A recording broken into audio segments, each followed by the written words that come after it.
Donka Ebola Treatment Center in Conakry, Guinea. Every person who comes here to be vaccinated is first required to sign a consent form. This is because here they are running a clinical trial designed to test out the Ebola vaccine.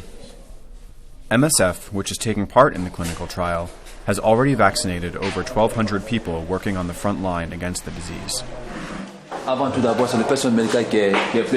Before anyone else, it's the medical staff who are the most exposed.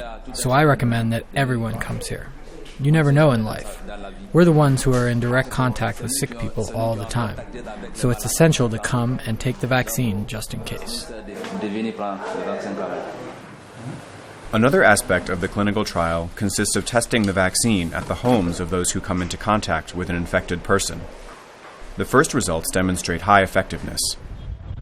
The study will now continue, mainly to test out this vaccine on a larger cohort of people and find out how long they are protected. Now we need to use these new findings, this new information, to help stop the virus from being transmitted as it is in Guinea and Sierra Leone. We're going to ask the various national authorities to include these new findings in the intervention approach. Despite the Ebola epidemic having slowed down, it continues to spread at an alarming pace. In the past few months, 20 to 30 new cases a week have been recorded.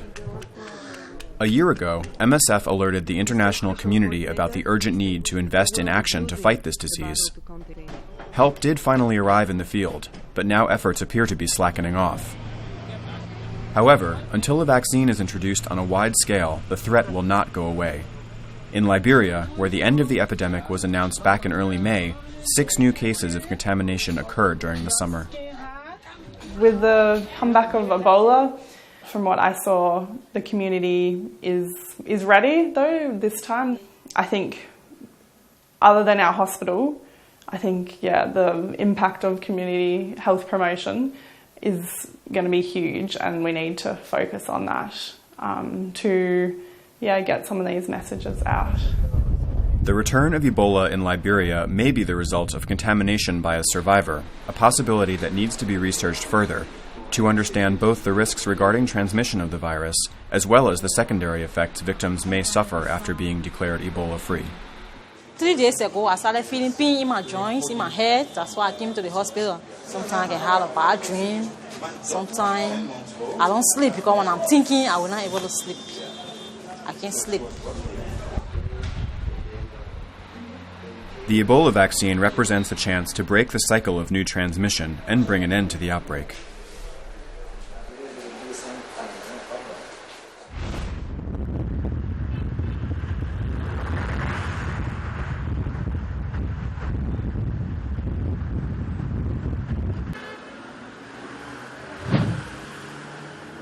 Since it opened in May, the MSF clinic in Abday has been running at full capacity. The staff are seeing an average of 100 patients a day, Lebanese as well as Syrian, since the problem of accessing healthcare is not limited to refugees. It's a governorate whose population mainly lived off agriculture and were already in extreme poverty. Abday is on the coast as you make your way up to Tripoli.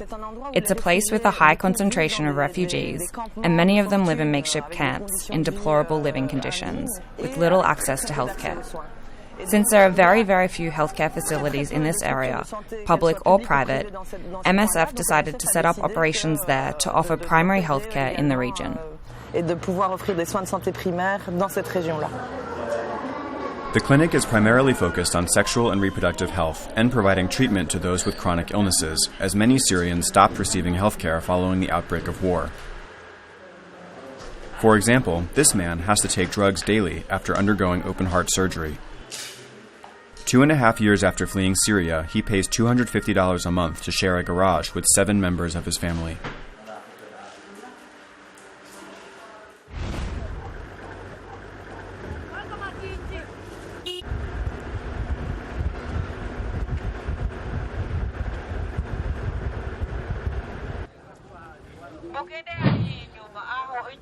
The Burundian refugees getting out of this truck fled conflict that has shaken their country for several months, leaving at least 80 dead and forcing 150,000 people to leave their homes.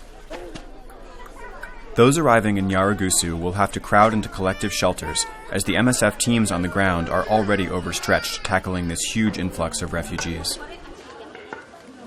Right now we are struggling with the space. You can see it's really crowded here.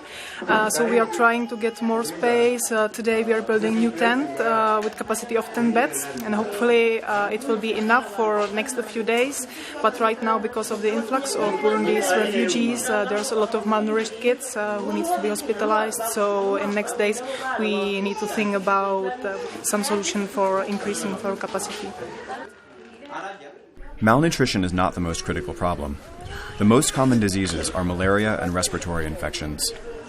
In May, a cholera epidemic also broke out due to poor living conditions. To prevent further outbreaks, MSF teams vaccinated 130,000 people and are distributing clean water across the camp daily.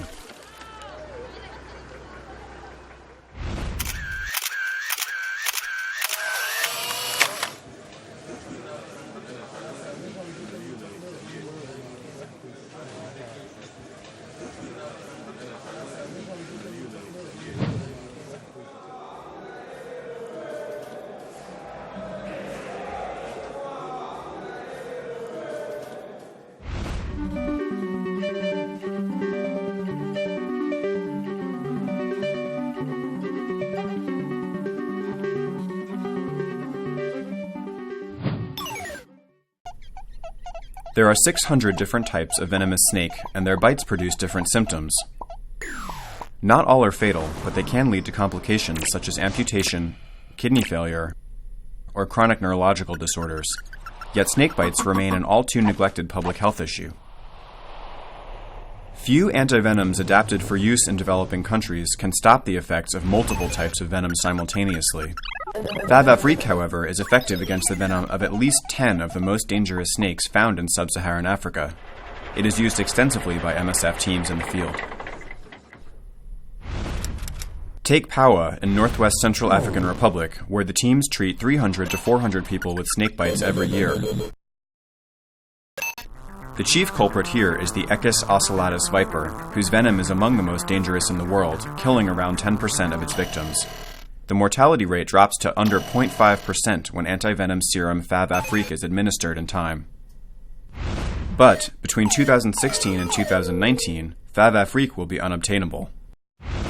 At the current rate, in Pawa alone, over 1,000 patients are in danger of not receiving treatment and suffering serious complications, and 100 of them may even die. To understand why there will be no serum in the upcoming years, we have to go back to 2010. In 2010, Sanofi decided to halt production of Favafrique, viewing it unprofitable. The decision was only made public 3 years later. Sanofi produced its last batch of serum in 2014, which will expire in 2016. A transfer of technology is underway to enable another laboratory to take over production, but the new serum will not be available until 2019. Manufacturing the antivenom is complex.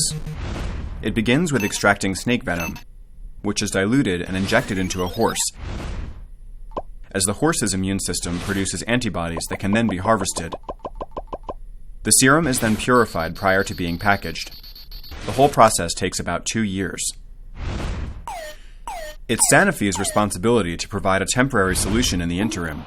If production of the serum doesn't start up again soon, thousands of lives will be endangered. But any such solution can at best provide only temporary relief for an unreliable system. The manufacturing process of antivenoms is as archaic as it is inefficient. It's time that more serums adapted for use in developing countries be made available for victims.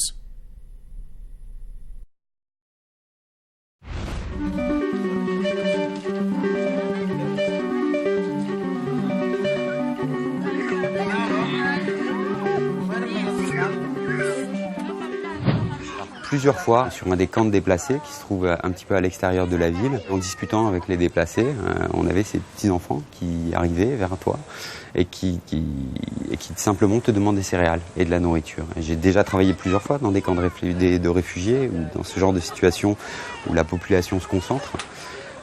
Mais j'ai trouvé que c'était vraiment particulier sur le plan de l'accès à l'alimentation parce qu'une des choses vraiment choquantes, et là je pèse bien mes mots, dans la situation des déplacés au Yémen, c'est que l'aide internationale, de la communauté internationale, les agences onusiennes, est sur le terrain et en pratique réellement absente ou quasi inexistante. La plupart des segments d'aide qui doivent être fournis, que ce soit par rapport aux maladies chroniques, que ce soit par rapport à l'eau, à la sanitation, à l'accès à l'alimentation, à la coordination de l'aide, tous ces axes-là sont absents, alors que c'est une aide qui est financée, qui est présente, et on en arrive à des situations où les familles entières ne vivent uniquement que de la charité et de la solidarité des populations d'accueil.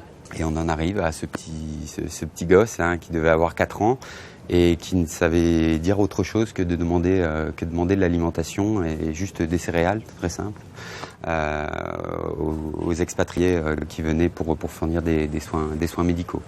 C'est réellement quelque chose d'assez émouvant et on a juste envie de crier un coup de gueule et de dire à l'aide internationale, mais venez et puis faites le taf, parce que réellement ces populations ont réellement besoin de soutien et la situation pourrait encore se détériorer.